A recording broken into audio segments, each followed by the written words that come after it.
Hi everyone, welcome to Magnet Brains. This is Palak Rakhiyani. इस video में हम स्टार्ट करने वाले हैं चैप्टर 4 हेरिडिटी एंड एवोल्यूशन के beginners level MCQ. National science olympiad की तैयारी चल रही है।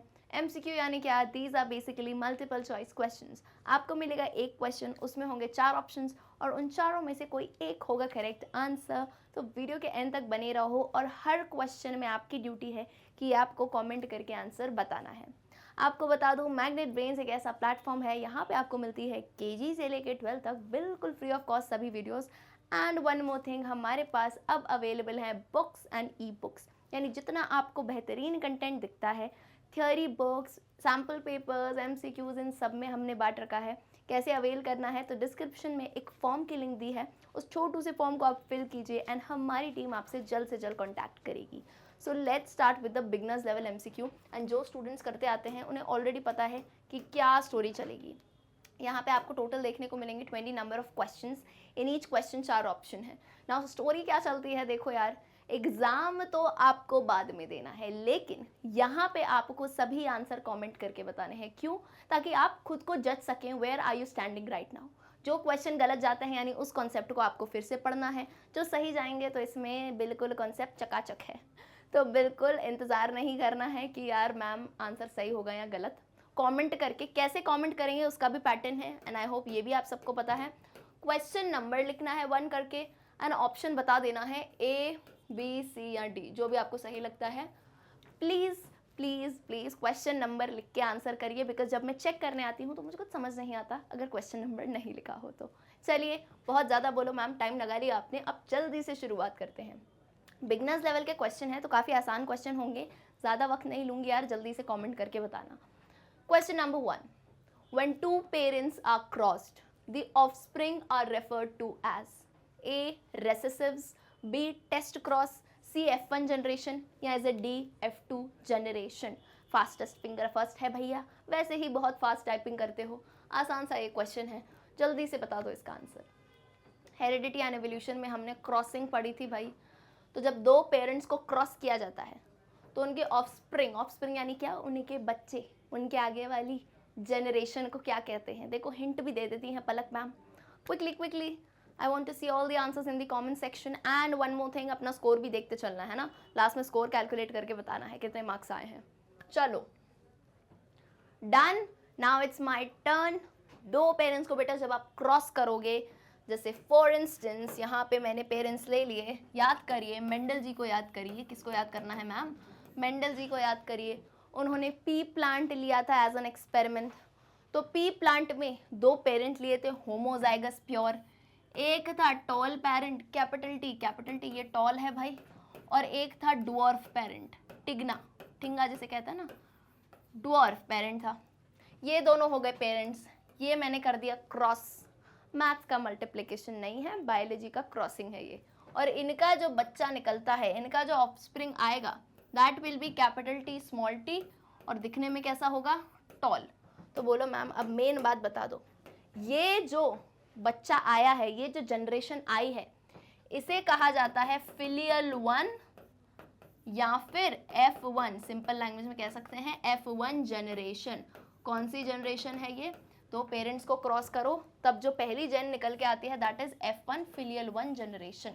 I hope this is very clear. काफ़ी आसान सा ये क्वेश्चन था, पता चल गया होगा कैसे आंसर देना है। तो यानी क्वेश्चन नंबर 1 का correct answer is option number C। Okay, चलिए बोलो मैम पीछे नहीं जाना है, आगे जाना है।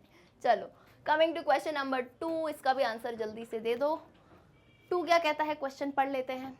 A cross between two individuals results in a ratio of 9:3:3:1 for 4 possible phenotypes of progeny. This is an example of A dihybrid cross, B monohybrid cross, C test cross, or is it D none of these?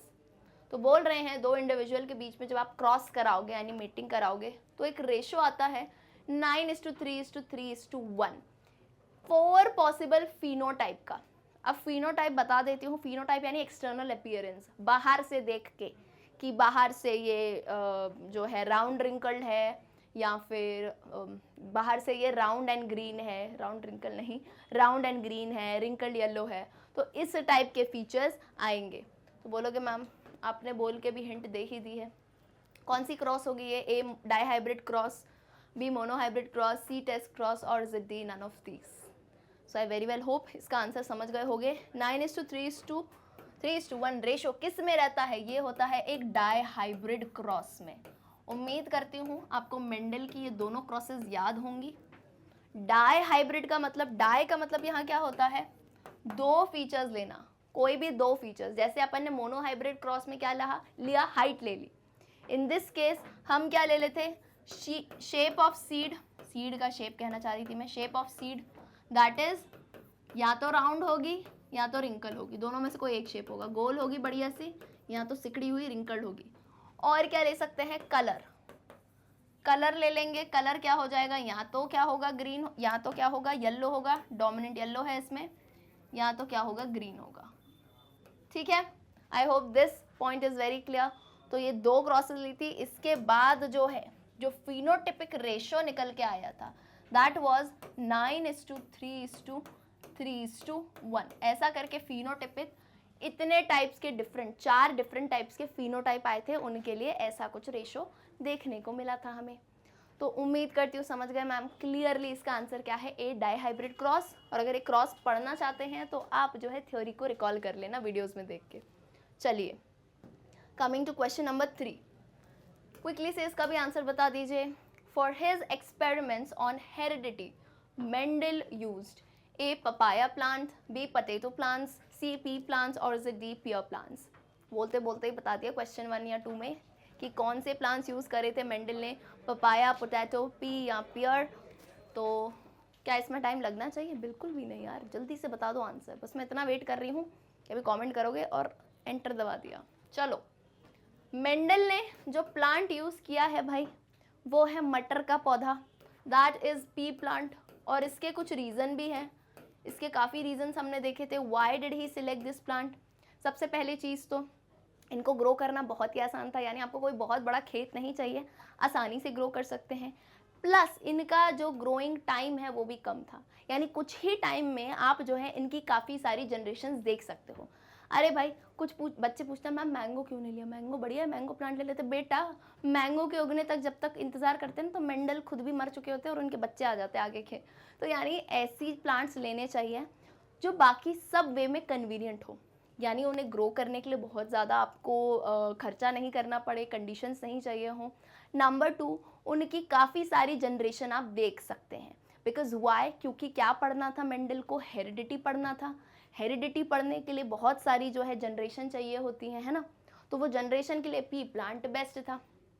दूसरी एक और चीज़ है, क्योंकि इसमें काफ़ी सारे features देखने को मिलते हैं, कैरेक्टरिस्टिक्स, जैसे कि हाइट आपको वेराइटी की देखने को मिलेगी, फ्लावर के कलर, फ्लावर की पोजीशन, XYZ 7 कलर के 7 टाइप्स के टोटल कैरेक्टरिस्टिक्स थे जो हमने देखे थे।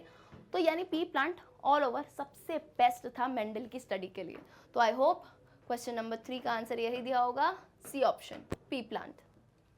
Coming to question number 4, question number 4 says the human animal which has an XY pair of chromosomes is called a male, B hybrid, C female, D doomed। क्या कहा जाता है? ये तो यार बड़ा इजी सा क्वेश्चन है। हाँ, तो ओलंपियाड में ऐसा नहीं है कि भाई सभी हाई लेवल के क्वेश्चन आते हैं। Olympiad is basically maximum question आपके बिगिनर्स और इंटरमीडिएट से आते हैं, अचीवर्स लेवल के मात्र 5 क्वेश्चन आते हैं। तो मैं हमेशा ये कहती हूँ अचीवर्स लेवल को आगे रखा करो, सबसे पहले आपके बिगनर्स और इंटरमीडिएट 100% करेक्ट होने चाहिए, बिकॉज मैक्सिमम मार्क्स यहाँ से निकल के आते हैं। तो उम्मीद करती हूँ ह्यूमन एनिमल जिसमें XY पेयर ऑफ क्रोमोसोम है उसे क्या कहते हैं यार? X है और एक Y है, ये होता है ह्यूमन का मेल। ह्यूमन के मेल्स में XY क्रोमोसोम होते हैं और फीमेल में XX होते हैं। और उससे हमने एक ये भी चीज़ पढ़ी थी कि ह्यूमंस में जो बेबी का सेक्स है, सेक्स डिटर्मिनेशन, वो मेल से होता है, यानी फादर, पिता जो हैं उनका स्पर्म क्या लेके आया, X लेके आया या Y लेके आया, वो बताता है कि लड़का होगा या लड़की। तो यानी क्वेश्चन नंबर 4 का करेक्ट आंसर हो जाता है option A, that is male. Coming to question number 5, the science of heredity is known as A biology, B embryology, C genetics और is it D biochemistry? chemistry. Question number 5. Quickly tell me the answer.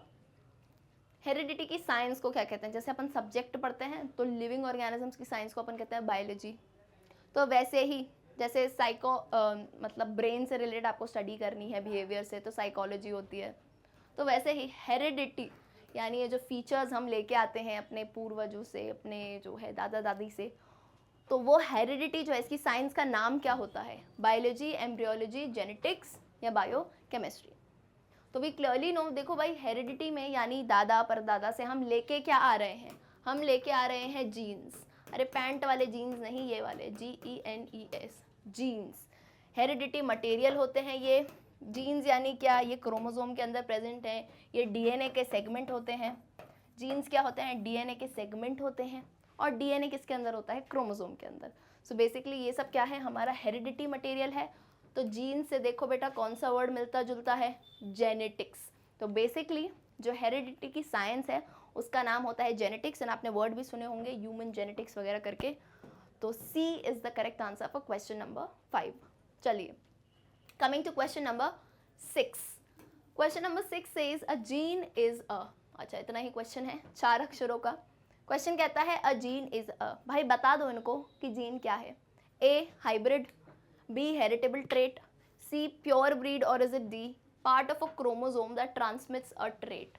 अब मुझे मुस्कान इसलिए निकली क्योंकि पिछले ही question में मैंने बोल दिया, समझाते समझाते बोल दिया कि जीन क्या है. तो इतनी हिंट तो ले सकते हो यार मुझसे. और जल्दी से कमेंट करके बताओ क्वेश्चन नंबर 6. सिर्फ ऑप्शन बताओगे तो भी चलेगा, क्वेश्चन नंबर लिख के, ज़रूरी नहीं है पूरा ऑप्शन लिखो आप. 6 देख के जो भी ऑप्शन हो ABCD चलेगा, इतना हम देख लेंगे, कोई दिक्कत नहीं है. चलिए, उम्मीद करती हूँ जीन बता दिया क्या होगा. सॉरी. चलो, क्लियरली मैंने आपको एक चीज़ बताई कि यार हमें पता है क्रोमोसोम के अंदर क्या प्रेजेंट रहता है? DNA. और जीन क्या होता है? जीन बेसिकली DNA का ही एक सेगमेंट होता है. ध्यान से देखना, जीन बेसिकली क्या है? DNA का ही एक सेगमेंट है. यानी इतना लॉन्ग DNA का चेन है, उसमें से मैं कोई ये एक पार्ट ले लूँ, तो बेसिकली ये जो है ये हो जाएगा जीन. तो जीन को सिंपली हम कह सकते हैं a segment of DNA. DNA का एक सेगमेंट होता है ये, जो कोई किसी पर्टिकुलर ट्रेट के लिए कोड करता हो. मान लो ये किसका जीन है? ये हाइट का जीन है. ये जीन डिसाइड करेगा कि बच्चा लंबा होगा, छोटा होगा, मीडियम हाइट का होगा. दूसरा ले लो, दूसरा अलग जीन होगा, अलग जगह पे होगा, अलग जीन होगा, आई कलर का जीन, कि बच्चे की नीली आंखें होंगी, काली होंगी, ब्राउन होंगी, क्या होंगी. तो ऐसे ही पूरे इतने लंबे DNA पे अलग अलग जगह ये सेगमेंट्स होते हैं जीन्स के, जो कि डिफरेंट डिफरेंट थिंग्स के लिए कोड करते हैं, और जिससे हम और आप ऐसे बनते हैं. तो यानी जीन क्या कह सकते हैं? Gene is a part of a chromosome that transmits in a trait. यानी यही वो जीन है. अच्छा, बोलोगे मैम DNA नहीं दिया, क्रोमोसोम दिया. बेटा मेरे DNA कहाँ रहता है? क्रोमोसोम में. तो ऑप्शन में हो सकता है आपको DNA ही लिख दें, क्रोमोसोम लिख दें. तो इन चीज़ों में ना कंफ्यूज मत हो जाया करो. है कहाँ DNA? है तो क्रोमोसोम के अंदर है. So we can say gene क्या है? It is a part of a chromosome that transmits a trait. Transmit यानी पेरेंट से लेके बच्चों में वो ट्रेट लेके आया है. I hope this is clear. तो यानी क्वेश्चन 6 का आंसर क्या हो जाता है? Option D. Coming to question number 7. इसका भी आंसर बताइए जल्दी से. A normal cell of human body contains 23 pair of chromosomes. The number of chromosomes in a sex cell, sperm or ovum of a human being is most likely to be A 46, B 23, C 21 or is it D 42? क्या होगा इसका answer? इसका answer मैं जानना चाहूँगी सभी से ही. ये कहता है क्वेश्चन कि एक नॉर्मल ह्यूमन के सेल में, यानी जो हमारे दूसरे सेल्स होते हैं, उनमें जो है 23 पेयर ऑफ क्रोमोसोम होते हैं. लेकिन जो सेक्स सेल होता है, जैसे स्पर्म और ओवम होते हैं, गेमेट जो होते हैं, इनमें कितने क्रोमोसोम होंगे? कितने नंबर ऑफ क्रोमोसोम? थोड़ा ध्यान देना इस क्वेश्चन पे, है ना. पेयर लिखा है और कहीं पे पेयर नहीं लिखा है, तो गलती मत करना, माइनर सी मिस्टेक ना हो जाए. जल्दी से आंसर बताइए इसका. देखो यहाँ पे 23 पेयर, ये सबसे कंफ्यूजिंग पार्ट रहता है, शायद इसी में गलती करके आते हो. पेयर का मतलब क्या होता है बेटा? जोड़ी. 23 पेयर है, यानी टोटल कितने होंगे? 46 क्रोमोसोम. 23 पेयर को जोड़ लो ना भैया, एक पेयर में 2 हो गए, तो 23 × 2 इज बेसिकली 46. इतना क्लियर हो गया. तो ये 46 क्रोमोसोम किस में है? नॉर्मल जो ह्यूमन का सेल है उसमें इतने क्रोमोसोम है. जिन्हें हम यूजुअली क्या कह सकते हैं, ऑटोजोम्स भी कह सकते हैं। अब बात किसकी आती है, सेक्स सेल यानी गैमेट की। अब गैमेट में हम क्या कहते हैं, गैमेट में एक प्रोसेस होता है जिसका नाम है मियोसिस। मियोसिस को और क्या कहा जाता है, रिडक्शनल डिवीजन, यानी जितना भी आपका जेनेटिक मटेरियल है वो आधा हो जाता है। क्यों? क्योंकि गैमेट्स का काम क्या है, फर्टिलाइजेशन।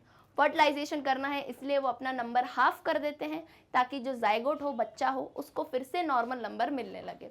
फॉर इंस्टेंस इसका हम एक एग्जांपल देख सकते हैं।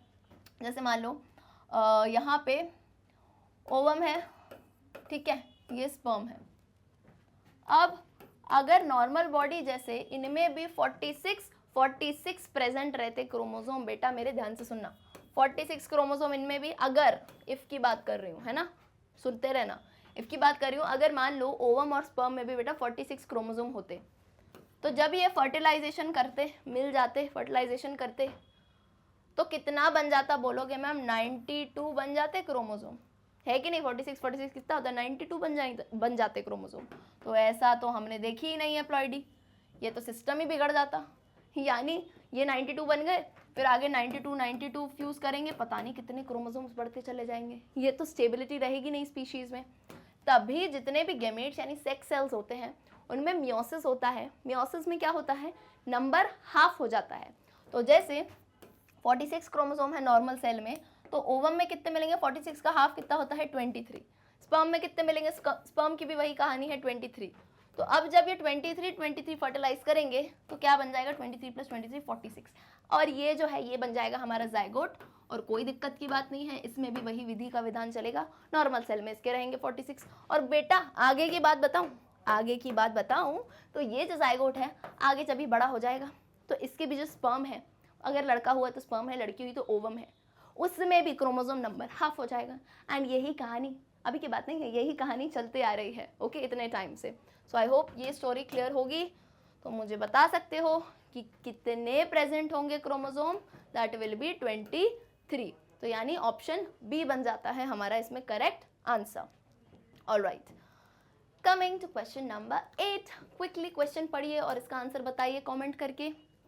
In order to ensure that he had pure breeding plants for his experiments, Mendel dash A.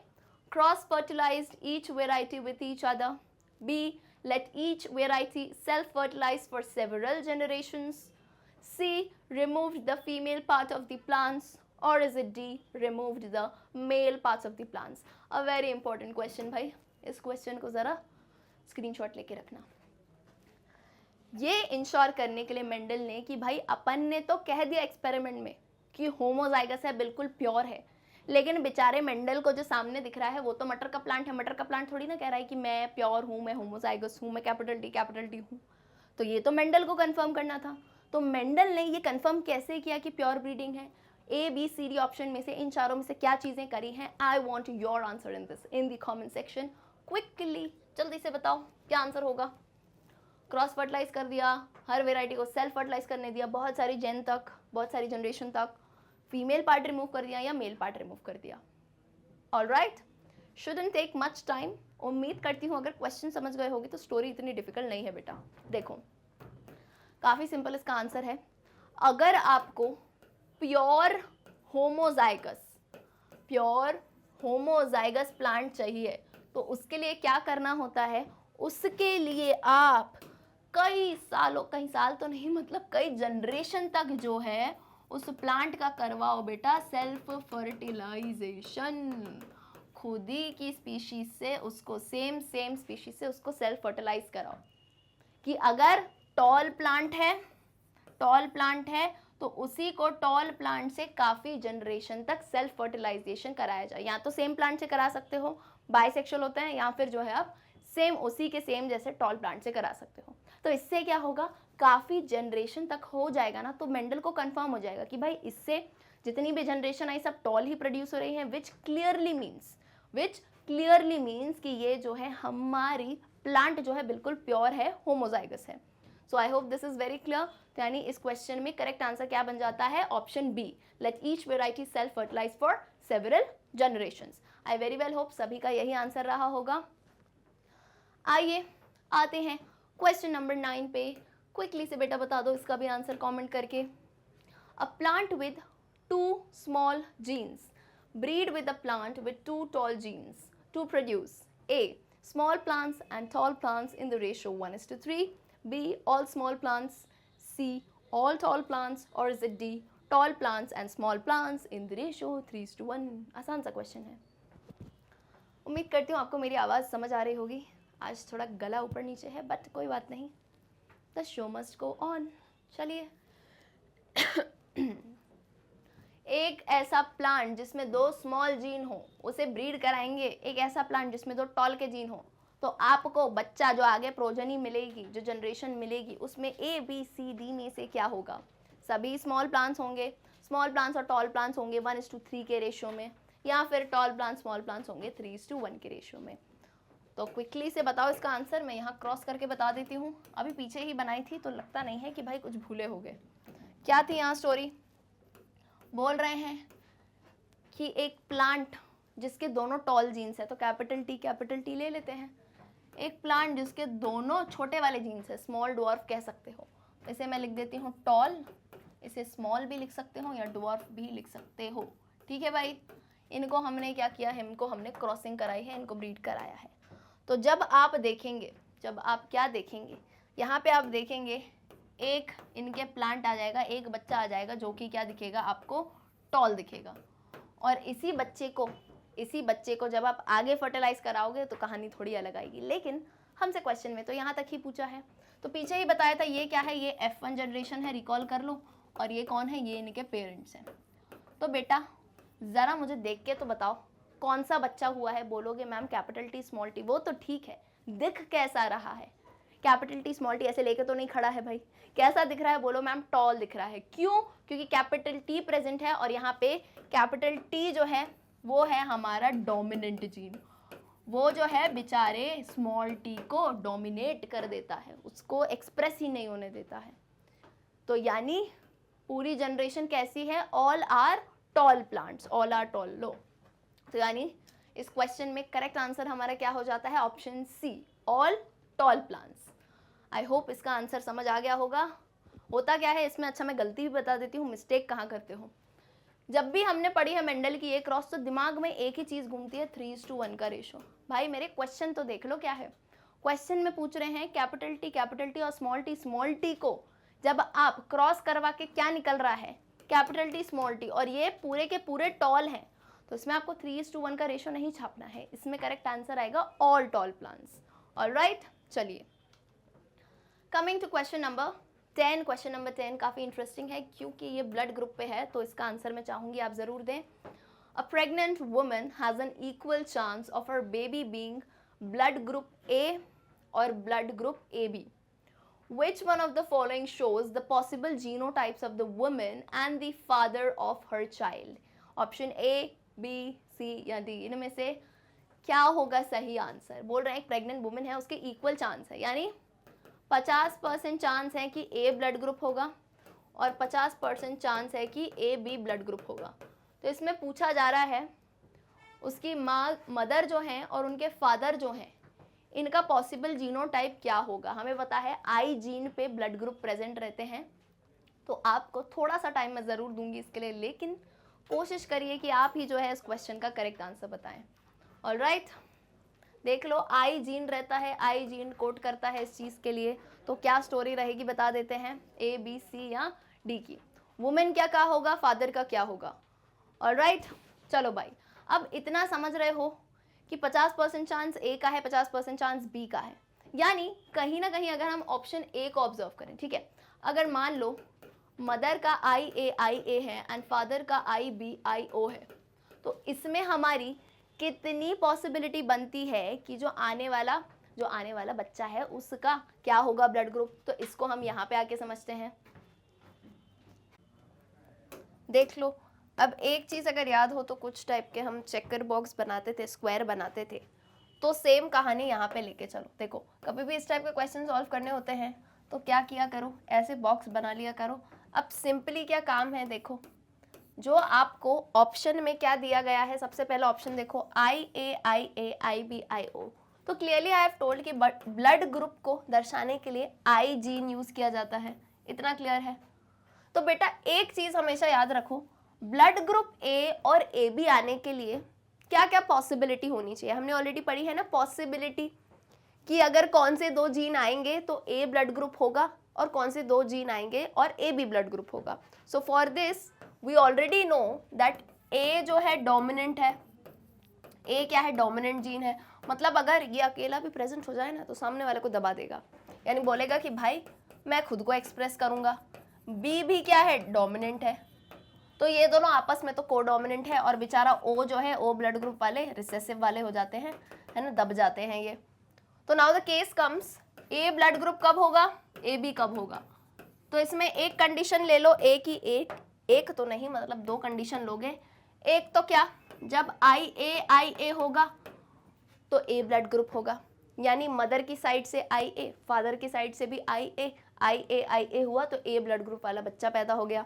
दूसरा कंडीशन क्या होगी, अगर एक साइड से मान लो एक पेरेंट की साइड से आई ए आया एंड दूसरे की साइड से आई ओ आया, तो भी बेटा, क्योंकि ए मैंने क्या कहा, डोमिनेंट यानी क्या स्कूल में होता है बिल्कुल एकदम डॉन टाइप के बच्चे, छोटे दूसरे वाले बच्चों को डोमिनेट कर देते हैं। आप में से तो कोई नहीं है तो ऐसा करना नहीं, पर देखो यहाँ पे ए ऐसा करता है, ओ आ गया तो उसको डोमिनेट कर देगा कि तू है पर मैं तेरे को रिप्रेजेंट नहीं करने दूंगा। So in this case also blood group क्या दिखाई पड़ेगा, ए दिखाई देगा। ये कंडीशन हो गई। ए बी की क्या कंडीशन होगी, ए बी की यही कंडीशन है, जब आई ए और आई बी आएगा, आई ए और आई बी आएगा, एक ही कंडीशन है। ये दोनों ही डोमिनेंट है, दोनों ही डॉन है बिल्कुल। तो दोनों में से कोई भी जो बोलेगा, मैं झुकेगा नहीं, बोलते हैं दोनों कि मैं दोनों ही डॉन है, तो कोई दिक्कत नहीं है। ब्लड ग्रुप भी कहता है कि मैं दोनों को रिप्रेजेंट कर देता हूँ। तो ए बी ब्लड ग्रुप दोनों बोलते हैं मैं डोमिनेंट हूँ, लड़ते रहेंगे। तो को डोमिनेंट, ये आपस में को डोमिनेंट होता है क्योंकि दोनों में से कोई भी झुकने को तैयार नहीं है। ओ तो बेचारा अच्छा सीधा साधा झुक जाता है ए के सामने, लेकिन A and B both are dominant, so they act as codominant. कहानी समझ आएगी नहीं, इतना तो हम ऑलरेडी पढ़ ही चुके थे यार, ये सब पढ़ा हुआ है। तो ऐसा कुछ केस आएगा तब ये रिप्रेजेंट होंगे। नाउ इन दिस केस 50-50% की बात की है। तो अगर कॉम्पिटिटिव का सवाल है, आपको ऑप्शन दिए गए हैं, तो आसान सी कहानी है यार, एक एक ऑप्शन को उठाओ और उसमें से चेक करते जाओ, एक एक ऑप्शन को लो और उसमें से चेक करो चेकर बॉक्स बना के। तो पहली कंडीशन क्या है, आई ए आई बी आई ओ। तो इसमें मैं देख लेती हूँ आई ए, तो एक पेरेंट का एक साइड लिख दो यहाँ पे आई ए, दूसरा क्या है भाई, आई बी आई ओ। ठीक है, समझ पा रहे हो, इतना क्लियर है। पेरेंट्स है, अरे कोई भी साइड ले लो, मदर की साइड फादर की साइड चलेगा। ऑलराइट, चलिए नाउ हम क्या करेंगे, यहाँ पे हम आई ए आई बी को फ्यूज कराओ तो क्या होगा, आई ए आई बी, यानी ए बी ब्लड ग्रुप लिख दूं इधर, चलेगा। आई ए आई बी फिर से ए बी ब्लड ग्रुप, ठीक है। मतलब 4 बच्चे पैदा होंगे तो उसमें से अगर 4 बच्चे हुए तो उसमें से दो क्या होंगे, ए बी होंगे। अब यहाँ पे आई ए आई ओ, अरे 4 बच्चे नहीं हो, एक भी हो तो पॉसिबिलिटी की बात है। बोलो मैम 4 बच्चे पैदा हो रहे हैं, अरे भाई तुम पॉसिबिलिटी देखो ना यहाँ पे कि पॉसिबिलिटी काय की होगी। अब यहाँ पे आई ए आई ओ है, क्लियरली अभी मैंने समझाया, आई ए आई ओ होगा, ए डोमिनेंट है, ओ बेचारे को दबा देगा। तुम दुखी मत हो, कोई बात नहीं। चलो ए हो गया ब्लड ग्रुप, यहाँ भी सेम कहानी है। ऑलराइट, तो ये ए हो गया। So can you clearly see कि यहाँ पे if 4 blood groups are there तो उसमें से 50% यानी 4 में से 2 ए बी है, 2 ए है, तो यानी 50% क्या हो गए, ए बी हो गए ब्लड ग्रुप, एंड 50% चांस क्या हो गया, ए ब्लड ग्रुप क्या हो गया। आप ऐसे ये भी कह सकते हो कि 4 बच्चों में ये पॉसिबिलिटी हो या फिर एक ही में इन सबके होने का 50-50% चांस है। बोथ वेज बात करेक्ट है। ऑलराइट, तो मज़ेदार बात यह है, सबसे ज़्यादा खुशी होती है जब पहले ही ऑप्शन में करेक्ट चीज़ दिख गई। देखो ऐसा होता है, पहले ऑप्शन उठाओ करेक्ट मिल गई, नहीं मिलती मैम तब क्या करते, तो चारों को सॉल्व करो। लेकिन as I told beginners level का क्वेश्चन है, आपके लिए चीज़ें काफ़ी आसान कर दी गई हैं। तो क्लियरली 50% ए बी 50% ए। उम्मीद करती हूँ सभी को यही बात समझ आई होगी, क्लियर हुई होगी। तो यानी क्वेश्चन 10 का करेक्ट आंसर क्या बन जाता है, ऑप्शन ए। होपफुली सभी ने यही आंसर दिया हो। Gate ready for question number 11। Question number 11 भाई जल्दी से बताओ कमेंट करके इसका भी आंसर, इसमें टाइम नहीं लगना चाहिए। क्या कहता है क्वेश्चन, पढ़ लेते हैं जरा। The palisade cells of a species of plant contain 28 chromosomes. How many chromosomes will there be in each gamete produced by the plant? A 56, B 28, C 14 और is it D 4? यानी प्लांट की कहानी पूछ रहे हैं. इसमें प्लांट के जो पैलिसेड सेल्स होते हैं उसमें कितने क्रोमोसोम दिए हैं? 28, यानी 28 क्रोमोसोम दिए गए हैं. अब पूछा जा रहा है कि हर गैमेट में जो प्लांट, अरे प्लांट है, सेक्सुअल रिप्रोडक्शन करता होगा, गैमेट प्रोड्यूस होंगे, भैया उसमें बताओ कितने क्रोमोसोम है. 2 सेकंड नहीं लगने चाहिए, कमेंट सेक्शन में आंसर आ जाना चाहिए. जल्दी जल्दी से चेक करो, दोस्तों को भी देखो भाई, गलत आंसर कोई दे रहा हो तो उसको बोल दे भाई ये सही आंसर है. जल्दी जल्दी. पैलिसेड सेल्स ऑफ स्पीशीज जल्दी से बताइए. A 56, B 28, C 14, D 4. Sexual reproduction की बात है, हमें ऑलरेडी पता है. जल्दी से हिंट दे देती हूँ मैं. मियोसिस की कहानी चलेगी यहाँ पे. किसकी कहानी है? मियोसिस की स्टोरी चलेगी. 28 नंबर ऑफ क्रोमोसोम्स है, तो होगा क्या गैमेट्स में?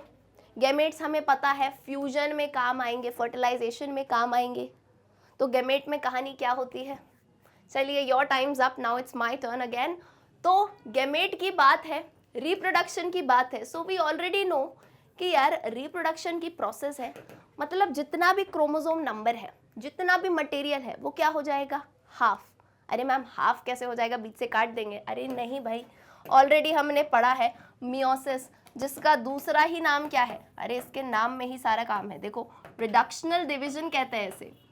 रिडक्शनल डिवीजन एज इन, अगर क्रोमोसोम नंबर, अगर हम ह्यूमंस की बात करें, है ना, हम ह्यूमंस है भाई, ह्यूमंस की बात करें तो हम में कितने होते हैं? 46 नंबर ऑफ क्रोमोसोम्स. अरे होते हैं कि नहीं 46 नंबर ऑफ क्रोमोसोम्स? तो जब हमारे गैमेट बनते हैं, ओवम बनता है, स्पर्म बनता है, तो उनमें क्रोमोसोम कितने हो जाते हैं? आधे, यानी 23. तो बेटा मेरे, ये प्लांट है, प्लांट ने कोई गलती करी है क्या? सेक्सुअल रिप्रोडक्शन तो ये भी करता है, तो इसके आंसर देने में क्यों घबराते हो?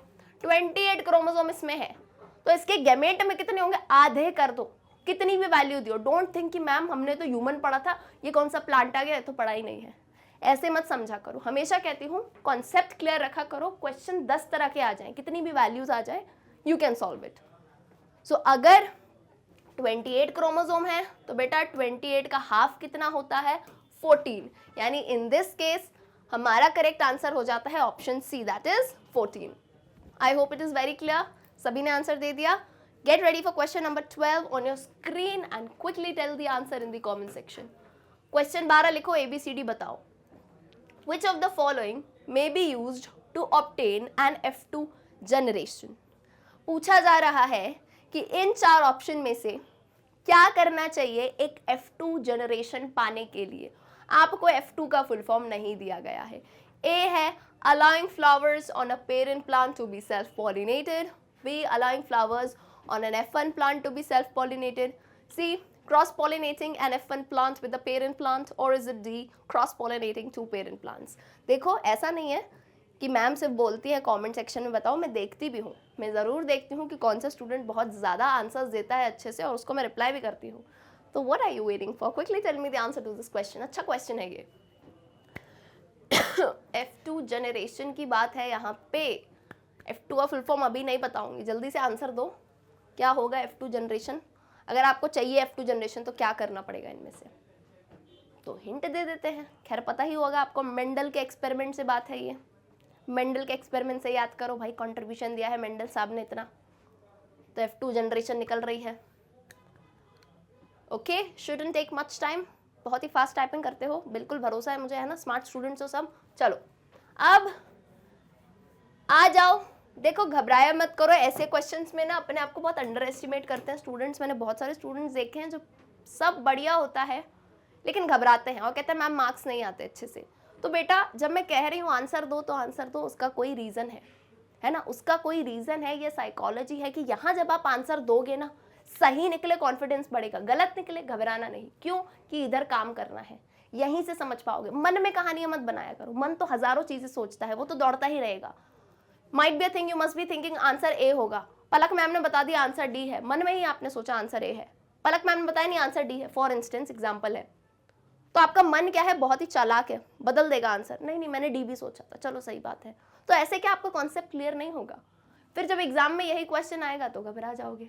तभी कहती हूँ कमेंट करके बताओ, ताकि एक वो प्रूफ हो जाएगा कि यार अब ए सोचा था, नहीं यार मैम ने डी बताया है तो मुझे इस क्वेश्चन पे काम करना है, और इसका आंसर ए डी मुझे नहीं पता है ना, मैं बाद में बताऊंगी।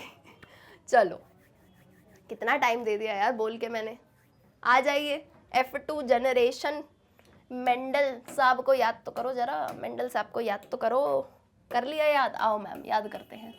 सबसे पहले ले लो पेरेंट्स, सबसे पहले ले लो पेरेंट्स। पी प्लांट की बात करते हैं जल्दी से।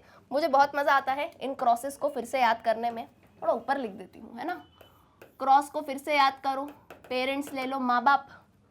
हाइट फीचर ले लेते हैं, कैपिटल टी टॉल। अलग रंग से लिखूं? चलो भाई रंग बिरंगा बना देते हैं। Capital T small T. चलो भाई आ जाओ, मेरे साथ साथ बोलते जाना है ना, आ जाओ। टॉल है, ये ड्वार्फ है। मेटिंग कराई, बच्चा पैदा हुआ, बच्चा कैसा निकला? लंबा निकला। Capital T small T. कौन सी जनरेशन? F1 generation. आइए ज़रा बताइए ज़रा, F1, F जो वर्ड है इसका फुल फॉर्म क्या है? Quickly tell me in the comment section. ये मैं नहीं बताऊंगी, ये आप बताएंगे मुझे F का फुल फॉर्म क्या होता है। F1 या F2 में, दोनों में जो F यूज होता है उसका फुल फॉर्म क्या है? सही स्पेलिंग के साथ tell me in the comment section. चलिए भाई ये हो गया F1 जनरेशन। नाउ अब क्या होता है? अब इसी जनरेशन में, यहाँ ध्यान से सुनना, F1 जनरेशन को ही सॉरी हम सेल्फ पॉलिनेट कर दें। सेल्फ पॉलिनेट यानी क्या? खुद ही के साथ, इसी के जैसे प्लांट के साथ, या ये एक प्लांट में फ्लावर है तो उसी प्लांट के फ्लावर के साथ मेटिंग करा दो, सेल्फ फर्टिलाइजेशन करा दो, तब बनेगी जाके बेटा मेरे, क्या बनेगी? F2 generation. सेल्फ फर्टिलाइजेशन करवा दो। फिर से कह रही हूँ, सुन रहे हो कि नहीं? तभी शुरुआत से कहानी बताई, पेरेंट्स लिए, बच्चा आया, F1 जनरेशन को ही सेल्फ फर्टिलाइजेशन करा दो तो कौन आएगी? अरे कौन आएगी? F2 जनरेशन आएगी। यहाँ अभी मैंने गैमेट्स वाली स्टेज नहीं लिखी है। बोलो मैम लिख ही दो, अब पूरा ही इतना बता ही रहे हो तो पूरा ही लिख दो। चलो भाई कोई दिक्कत नहीं है, गैमेट्स लिख देते हैं। कहाँ जा रही है ये स्पेलिंग? सही आ जा भाई, आ गई। चलो गैमेट आया कैपिटल टी, ये आया स्मॉल टी। अब तो ठीक है जनाब। चलो अब इसके भी गैमेट्स निकाल देते हैं। Capital T small T, capital T small T. ठीक है, ये आ गए इनके गैमेट्स। अब इन गैमेट्स को कुछ नहीं, सिंपली क्या कर दो? फ्यूजन कर दो। अच्छा भाई इसी के गैमेट को इसी के साथ मत कर देना। ओके, कैसी कहानी चलेगी? ये आया कैपिटल टी, इधर से आया capital T. I hope this point is clear. यहाँ आया कैपिटल टी, इधर से आया स्मॉल टी। ओके, ये दो हो गए। अब इस वाले टी की बारी है भाई। कैपिटल टी स्मॉल टी, ये हो गया, एंड स्मॉल टी। चलो भाई क्रॉसेस आराम से समझनी है तो भाई कॉन्सेप्ट में जाके देखो, ये कहानी तो क्लियर है। ये हो गया गैमेट्स, और ये आती है बेटा जिसका नाम मैंने बताया पीछे, F2 जनरेशन। उम्मीद करती हूँ F का फुल फॉर्म आपने बता दिया होगा। और ये हो गए गैमेट्स। लो तो ये आ गए F2 जनरेशन। तो F2 जनरेशन निकाली कैसे हमने? F1 जनरेशन को ही, इसी को सेल्फ फर्टिलाइज करके, यानी अपने ही प्लांट के दूसरे फ्लावर के साथ फर्टिलाइजेशन करके इसे हमने निकाला। तो क्या है भाई? टॉल। तीनों ही टॉल हैं भाई, इनके जो प्लांट के बच्चे निकले हैं तीनों ही टॉल है, और तीसरा टॉल नहीं है भाई, ये वाला ड्वार्फ है। ठीक है, ड्वार्फ यानी क्या? छोटा बोना टिगना सा होता है ना, ऐसा प्लांट है। ठीक है, क्लियर ही हुई बात? ड्वार्फ सही लिखा है, आप समझ जाओ। ओके, तो ये कहानी क्लियर है। तो बेटा चेक करो ना कौन से ऑप्शन में ये बात कही है। ए कहता है allowing flowers on a parent plant to be self pollinated.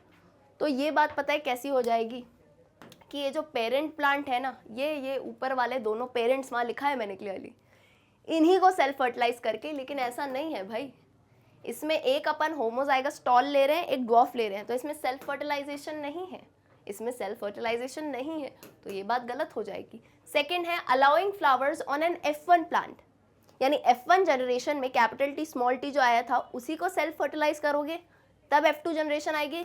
ये बात 100% करेक्ट है, 100% करेक्ट है, जो कि हम पीछे देख चुके हैं। यानी क्वेश्चन 12 का करेक्ट आंसर होता है ऑप्शन बी। उम्मीद करती हूँ सभी ने यही आंसर दिया होगा। Gate ready for question number 13। छोटा सा क्वेश्चन है, इसमें टाइम नहीं लगना चाहिए। In evolutionary terms we have more in common with हाँ, we have more in common with मतलब हम ज़्यादा कॉमन किसके हैं? A a Chinese school boy, B a chimpanzee, C a spider, D a bacterium. ये क्वेश्चन सॉल्व करने के बाद जितने सितारे हो ना बेटा यहाँ लगा देना। क्यों? बोलो कि मैम इतना बेसिक सा आसान सा क्वेश्चन है, इसके आंसर देने में ना बहुत बार उल्टी चीज़ें कर देते हो। एवोल्यूशनरी टर्म से क्वेश्चन है, एवोल्यूशन के हिसाब से वी कौन? अरे हमारी बात हो रही है, हम इंसानों की बात हो रही है कि हम में कॉमन फीचर किसका ज़्यादा है, किससे ज़्यादा कॉमन है हम एवोल्यूशन के टर्म्स में? एक चाइनीज स्कूल के लड़के से, एक चिंपैंजी से, एक स्पाइडर से, या फिर एक बैक्टीरिया से। तो वक्त मत लेना ज़्यादा, है ना। और क्वेश्चन को हमेशा मैं कहती हूँ सिर्फ 2 बार पढ़ा करो अच्छे से, 5 बार पढ़ते हो 5 बार ऑप्शन बदलते हो, है ना। ऑप्शन वाले क्वेश्चन में दिक्कत ही होती है, ऑप्शन दे दिया ए भी हो सकता है, अब लग रहा है सी है, अब लग रहा है डी है। 2 बार पढ़ो, आंसर आता है तो पहले ही आ जाएगा। ऑलराइट, चलिए इवोल्यूशनरी टर्म की बात है, अगर ऐसी बात नहीं होती तो आप पता है क्या कहते?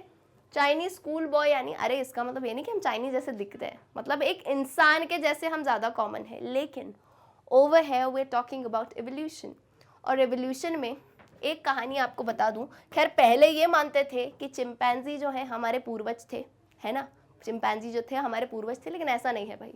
एक्चुअल कहानी आपने और हमने पढ़ ली है कि चिंपैंजी और इंसान यानी हम, अरे हम इंसान है ना भाई, तो चिंपैंजी और ह्यूमन दोनों ने ही एक कॉमन एंसेस्टर से इवॉल्व किया है, यानी चिंपैंजी और अपने, है ना, अपने और चिंपैंजी के पूर्वज कुछ सेम रहे होंगे, एक कॉमन एंसेस्टर रहा होगा जो कहीं ना कहीं एवोल्यूट करके चिंपैंजी भी बना और ह्यूमन भी बना। इसकी वजह क्या है? अगर बेटा एक बात समझो, अगर हम चिंपैंजी से इवॉल्व होते, यानी जितने चिंपैंजी हैं ऐसा मानते हैं कि वो इंसान बन गए, तो अभी भी धरती पे, अभी भी अर्थ पे चिंपैंजी कैसे हैं? अरे सबके सब क्यों नहीं बदल गए? तो ये बात थोड़ी कॉन्ट्राडिक्टरी थी। तो हमने क्या प्रूफ किया? हमने तो नहीं, मतलब बड़े बड़े साइंटिस्ट ने किया यार, हम तो सिर्फ पढ़ रहे हैं। क्या प्रूफ किया गया? कि चिंपैंजी और इंसान का हो सकता है कॉमन एंसेस्टर हो, और वहां से इन दोनों ने इवॉल्व किया, तभी कहीं ना कहीं हम सेम दिखते हैं, यानी हमारी हरकतें सेम है, हमारे फीचर सेम है। और अगर कुछ वीडियोस वगैरह देखी हो तो देखना चिंपैंजीज बहुत ही क्लेवर होते हैं और बहुत ही स्मार्ट होते हैं, यानी जितनी एक्टिविटीज़ है ना वो ह्यूमन जैसी करते हैं। तो इस आंसर में कृपया करके चाइनीज स्कूल बॉय या जापानी कुछ भी आए ऐसा मत लिख के आना, चिंपैंजी को टिक करोगे तो B chimpanzee will be the correct answer. Okay, चलिए मूविंग टू क्वेश्चन नंबर 14, इसका भी आंसर बता दीजिए। The human species has genetic roots in A America, B Africa, C Australia, D Antarctica. आसान है यार ये तो क्वेश्चन। जेनेटिक रूट्स यानी इंसान, ये जो इंसानों की प्रजाति है, स्पीशीज है, ये कहाँ से आई है? हमारी रूट्स कहाँ से है? बोलो मैम हम हिंदुस्तानी हैं। बिल्कुल हो, आप हो, हम भी हैं, लेकिन ये दुनिया के जितने भी लोग हैं ना, जितने भी दिखते हैं आपको, Australians, American, Africans, Asians, China वाले जितने भी हैं, सब एक ही जगह से आए हैं। ये तो टाइम के साथ इधर उधर घूमने लगे और जाके सेटल हो गए, तो ये इतने देश बन गए। लेकिन पहले शुरुआत में हम सब एक ही जगह से आए हैं, और वो जगह क्या है? आपको और हमको सबको पता है, हमारी रूट्स जो है बेटा अफ्रीकन रूट्स है। अफ्रीका से जो इंसान की प्रजाति आई है ना, human species, it has come from Africa.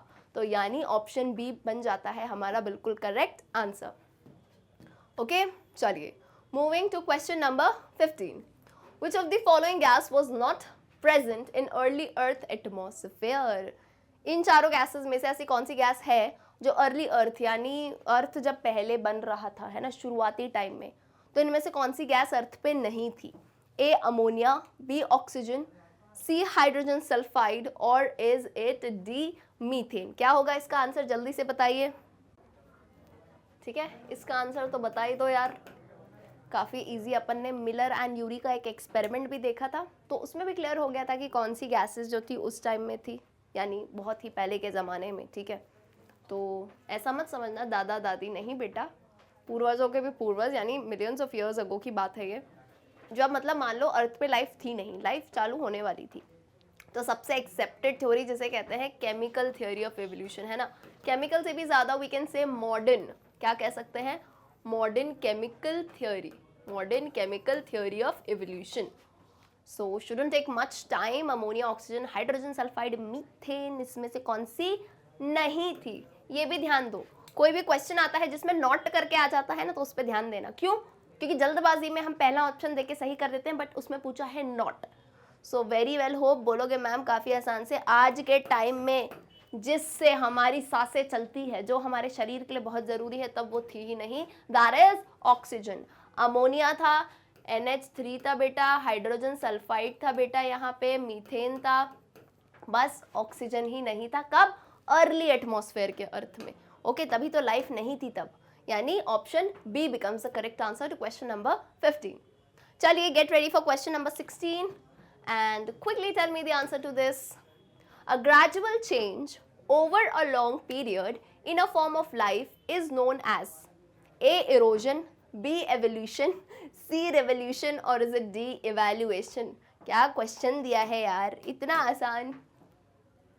एक ग्रेजुअल चेंज यानी किसी भी लाइफ के फॉर्म में एक gradual change. Gradual and sudden में डिफरेंस समझते हो? सडन यानी क्या यार, एकदम से, बोलते ना एकदम से इन्होंने जज्बात बदल दिए, अरे सब कुछ बदल दिया है ओ भाई। तो यानी ग्रेजुअल का मतलब क्या होगा सडन से उल्टा, यानी धीरे धीरे, with time. Okay, with time जो है किसी एक लाइफ का फॉर्म बदलता गया है। अरे भाई, चैप्टर का नाम इसी पे ही है, जल्दी से बताइए इसका आंसर। कैसे कोई लाइफ फॉर्म क्या हुआ है, इवोल्यूट हुआ है विद टाइम। तो इसी पे बेस्ड है the chapter name itself says heredity and evolution. यानी हमारा करेक्ट आंसर क्या हो जाता है? Option number B. ठीक है। अरे इरोजन सॉइल इरोजन है, रेवोल्यूशन तो क्रांति लाना है, इवैल्यूएशन यानी किसी चीज को चेक करना। तो यानी बोलोगे मैम एवोल्यूशन काफी ऑब्वियसली होता है सही answer. Coming to question number 17, इसका भी आंसर बताइए। Scientists believe that all life originated in. साइंटिस्ट का ये मानना था कि जितनी भी लाइफ हम देखते हैं ओरिजिनेटेड, कहाँ से इसकी पैदाइश थी, कहाँ से शुरुआत थी।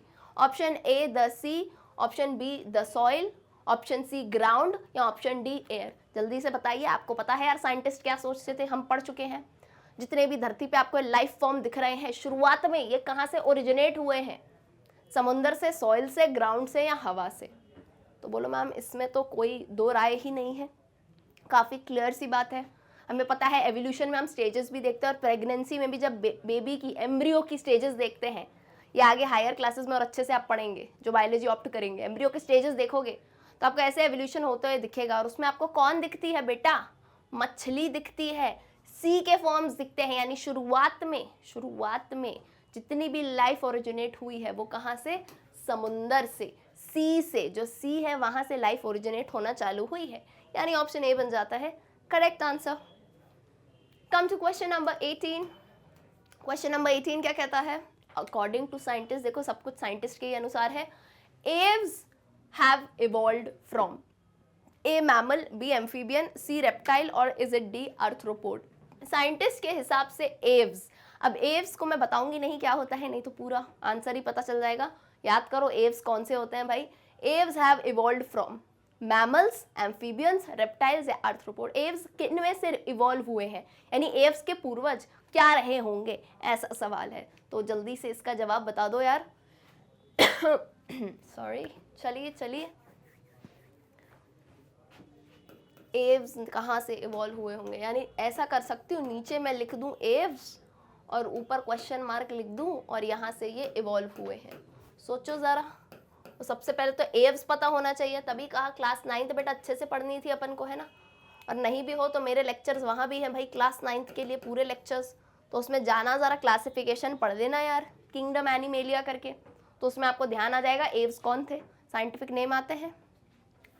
ऑलराइट, चलिए भाई अब मेरी बारी है। उम्मीद करती हूँ आपने आंसर दे दिया होगा। एव्स क्या है भाई? बेटा एव्स होती हैं बर्ड्स। लो, ये जो चिड़िया होती है एव्स, इन्हें एव्स कहा जाता है, जो कि होते हैं हमारे बर्ड्स की जो कैटेगरी है एव्स कहते हैं उन्हें। अब बर्ड्स जो हैं वो किससे इवॉल्व हुए थे, यानी उनके पूर्वज क्या थे? तो इसके लिए हमने एक कॉन्सेप्ट पढ़ा था कि बेटा बर्ड्स में क्या प्रेजेंट होते हैं, हमें क्या पता है? फेदर्स प्रेजेंट होते हैं। और कुछ डायनासोर्स में, ध्यान से सुनना, कुछ डायनासोर्स में भी क्या प्रेजेंट थे? फेदर्स प्रेजेंट थे। ऑल्दो वो उसे फ्लाइंग के लिए अडॉप्ट नहीं कर पाए, ऑल्दो वो उसे, कौन? डायनासोर्स फ्लाइंग के लिए अडॉप्ट नहीं कर पाए, इतने समझदार नहीं थे वो, लेकिन बर्ड्स आई, अरे बर्ड्स आई और इनमें भी फेदर्स थे और इन्होंने इतनी समझदारी दिखाई कि फेदर्स का सही इस्तेमाल करते हुए उन्हें फ्लाइंग के लिए, उड़ान के लिए अडॉप्ट किया। तो इस फीचर को देख के, फेदर्स के फीचर को देख के, एवोल्यूशन ऑफ फेदर्स के फीचर को देख के ये माना जाता है कि बर्ड्स जो है वो डायनासोर्स से इवॉल्व हुई हैं, यानी डायनासोर इनके पूर्वज रहे हैं। तो बेटा मेरे डायनासोर्स किस में आते हैं? बोलोगे मैम डायनासोर्स तो रेप्टाइल्स, कौन सी क्लास में आते हैं? रेप्टाइल्स में आते हैं। So can we not say that aves have evolved from reptiles? बिल्कुल कह सकते हैं। तो यानी इस केस में option C becomes the correct answer. Alright? तो चीज़ों को बिल्कुल रिलेट करके कॉन्सेप्ट याद किया करो, आंसर अपने आप ही आ जाएगा। कमिंग टू क्वेश्चन नंबर 19, 2 ही क्वेश्चन बचे हैं, स्कोर भी कैलकुलेट करना और कमेंट करके बताना। चलिए क्वेश्चन 19 आंसर बताइए। क्वेश्चन पढ़ लेते हैं। The theory of evolution of species by natural selection was given by A Mendel, B Darwin, C Dalton और इज इट डी लेमार्क। ये भी सुंदर सा क्वेश्चन है, साइंटिस्ट के नाम है, कुछ स्टूडेंट साइंटिस्ट के नाम में कंफ्यूज हो जाते हैं, तो मैं देखना चाहती हूँ आंसर सही दे देना भाई, क्योंकि इस चैप्टर में 2 साइंटिस्ट का काफ़ी मेन रोल रहा है। ऐसे तो काफ़ी हैं और 2-3 साइंटिस्ट मान सकते हैं, काफ़ी साइंटिस्ट का मेन रोल रहा है। तो कंफ्यूज मत हो जाना कि भाई किसने क्या थ्योरी दी थी, है ना। थ्योरीज और उसके साइंटिस्ट को अच्छे से पढ़ लेना। यहाँ पे किसकी बात है यार? यहाँ पे बात है theory of evolution of species by natural selection, यानी नेचुरल सिलेक्शन से एवोल्यूशन हुआ है, ये किसने दिया था? तो बेटा मेरे पहली बात तो नेचुरल सिलेक्शन होता क्या है, यानी नेचर ने कहीं ना कहीं सिलेक्ट किया है, नेचर ने कहीं ना कहीं सिलेक्ट किया है। और ये सिलेक्शन कैसा है बेटा? सडन नहीं है, ये थोड़ा स्लो है, ग्रेजुअल है। आर्टिफिशियल सिलेक्शन जैसा सडन या फास्ट नहीं है, थोड़ा स्लो है। जैसे एक स्पीशीज पढ़ी थी हमने एनिमल्स की एक एरिया में रहती थी जिनके जो थे शॉर्ट लेग्स थे, ये छोटी सी स्पीशीज थी, इनके जो थे शॉर्ट लेग्स थे। ठीक है, मान लो ये कोई स्पीशी है, उसके शॉर्ट लेग है, और सेम ही स्पीशीज में क्योंकि कहीं ना कहीं वेरिएशन होते हैं तो इनके जो है लॉन्ग लेग्स थे। अब इनके जीवन में कंडीशन ऐसी आई कि जो है नीचे जो घास है वो ख़त्म हो गई थी भाई, खाने के लिए नीचे जो घास है वो ख़त्म हो गई थी और सिर्फ लंबे पेड़ों पे, ऊपर लंबे पेड़ों पे जो है पत्तियां थी। तो बेटा बेनिफिट क्या हो जाएगा इसमें टॉल टांगों वालों का, कि ये जो है ऊपर से पत्तियां खा सकेंगे, अपनी बिल्कुल हेल्थ मेंटेन कर सकेंगे, न्यूट्रिशन ले पाएंगे भरपूर। ये बेचारे शॉर्ट लेग्स वाले, अब नीचे घास है नहीं, ऊपर तक जा नहीं सकते, सो धीरे धीरे इनमें न्यूट्रिशन डिप्राइव्ड हो जाएगा, खाना पीना मिलेगा नहीं और ये जो है मरते जाएंगे धीरे धीरे। सो क्या होगा with time due to nature, अब भाई कुदरत ने ऐसा किया ना, घास चली गई नीचे से, सिर्फ ऊपर के पेड़ बचे हैं नेचुरली, किसी ने कुछ ह्यूमन ने कोई हाथ पैर नहीं करा भाई, कुछ भी काम नहीं किया हमने, नेचर में हुआ है नेचुरली विद टाइम, एकदम से नहीं हुआ यार, एकदम से थोड़ी ना पूरी स्पीशीज खत्म हो जाएगी, धीरे धीरे धीरे धीरे। एंड टॉल वाली क्योंकि बेनिफिशियल है तो ये और रिप्रोड्यूस करती जाएगी और प्रोजेनी बढ़ाती जाएगी। तो नेचर ने किसे सिलेक्ट किया? फिटेस्ट वाले को, यानी टॉल वाले को। तो ये किसने दी थी ये सारी थ्योरी नेचुरल सिलेक्शन की?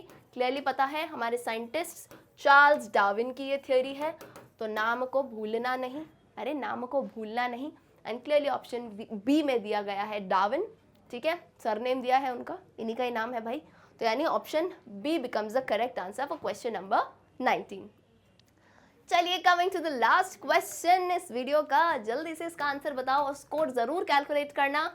The term father of genetics is used for the scientist A Morgan, B Mendel, C Darwin या फिर डी मैरी क्यूरी। मजेदार और सबसे अच्छा क्वेश्चन है यार, आखिरी क्वेश्चन मुझे लगता है इसी से खत्म होना चाहिए। जेनेटिक्स का फादर किसे कहा जाता है? यानी जो पूरी हम कहानी पढ़ रहे हैं जीन्स की हेरिडिटी की, इनके फादर, इनके पिता, यानी एकदम बेहतरीन कंट्रीब्यूशन रहा है इनका पूरी जेनेटिक्स में, वो कौन है? मॉर्गन है, मेंडल है, डार्विन है या मैरी क्यूरी है? The term father of genetics कौन है भाई? तो इनका कंट्रीब्यूशन भाई सबसे ज़्यादा है, इनका कंट्रीब्यूशन सबसे ज़्यादा है क्योंकि इन्होंने जो है ना भाई बायो में मज़ेदार मैथ्स घुसाई थी, मैथ्स के कॉन्सेप्ट घुसाए थे, है ना। तभी जो है हमें इतनी क्रॉसेस पढ़नी पड़ी है। और ऐसी हेडिंग करके हमारा एक टॉपिक भी है, वीडियो भी है, Mendel's contribution, Gregor Mendel contribution है इनका, monohybrid cross, dihybrid cross, law of dominance, law of segregation, law of independent assortment, सभी करता धरता यही है, इन्होंने ही दी थी ये सब चीज़ें, है ना। कुछ टाइम तक तो खैर इनकी जो है डिस्कवरी, इनकी बातों को नकारा गया था, लेकिन बाद में उभर के आई थी ये भाई। तो मेंडल साहब को कहा जाता है he is known as the father of genetics, क्योंकि इन्होंने जो बातें दी हैं, इन्होंने जो लॉज दिए हैं, काफ़ी बड़ा रोल प्ले करते हैं जेनेटिक्स में, एंड अभी तक भी वही माने जाते हैं। ओके, सो यानी option B becomes a correct answer, that is Mendel. And भाई इसी के साथ जो है ख़त्म होते हैं हमारे beginners level of MCQ। I hope आप सभी को बड़ा मज़ा आया होगा वीडियो में, एंड इंतज़ार मत करना, अभी के अभी स्कोर कैलकुलेट करो, यानी कितने मार्क्स आए आपके 20 में से, 5 आए, 10 आए, पूरे के पूरे 20 आए, बताओ, स्कोर चेक करो, मोटिवेटेड रहो। कोई भी डाउट हो तो कमेंट सेक्शन में बताओ, ठीक है भाई। वीडियो पसंद आया हो तो लाइक सब्सक्राइब शेयर ज़रूर करना, एंड इसी टॉपिक के हेरिडिटी एंड एवोल्यूशन का कुछ भी मिस हो गया हो तो चिंता मत करना, डिस्क्रिप्शन में प्लेलिस्ट की लिंक है, वहीं से सभी टॉपिक रिकॉल कर देते हैं। फिर से मैं आपको बता दूं यार, मैग्नेट ब्रेन सिर्फ और सिर्फ आप सभी के लिए है, ताकि आपको बिल्कुल फ्री एजुकेशन मिल सके, आपकी पढ़ाई में कोई भी रुकावटें नहीं आए। लेफ्ट साइड में आपको जितने भी कोर्स दिख रहे हैं, these are all of our top courses, English और हिंदी दोनों मीडियम में है। जितने भी आपके फ्रेंड्स हैं, कज़न्स हैं, सबको सजेस्ट करो, ताकि वो भी जो है बिल्कुल बेहतरीन क्वालिटी ऑफ एजुकेशन का मज़ा ले पाएँ। और आपको मैं एक और बात बता दूं कि आपको हमारा जितना मज़ेदार कंटेंट दिखता है, इन्फॉर्मेटिव कंटेंट दिखता है, उसको सिर्फ आपके लिए हमने डाल दिया है बुक्स एंड ई बुक्स में। यानी जितने भी आप देख सकते हैं, थ्योरी बुक्स होंगी, MCQs होंगे, सैम्पल पेपर्स होंगे, ऐसी बहुत सारी बुक्स आपको मिल सकती हैं मैग्नेट ब्रेन्स पे। करना क्या है, वेरी इजी प्रोसेस है।